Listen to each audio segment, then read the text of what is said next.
Let's solve the last question of a hard Module 2 exam. In the given equation, k is an integer constant. The equation has no real solution. What is the least possible value of k? When we see these words, no real solution, and we're talking about quadratic, we need to think about the quadratic formula, and specifically the portion of the quadratic formula under the radical sign, which we refer to as the discriminant.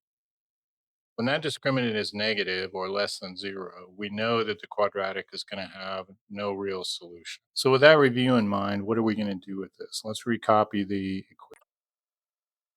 We need to get this in standard form in order to evaluate the discriminant. So we're just going to distribute this x, and then we will add 16 to both sides. So taking a look at this in standard form, we need to evaluate the discriminant. And we know that discriminant has to be negative. So let's just substitute in our values.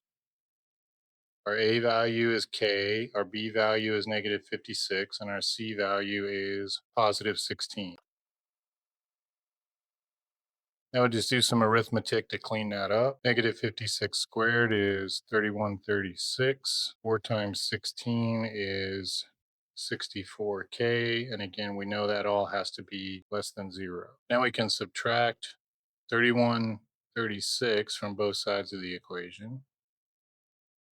We'll get negative 64k is less than negative 3136.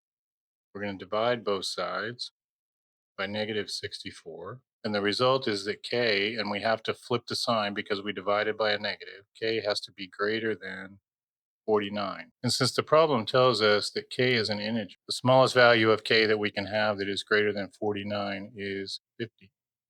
And that is our solution. All right, keep practicing. I'll see you in the next one.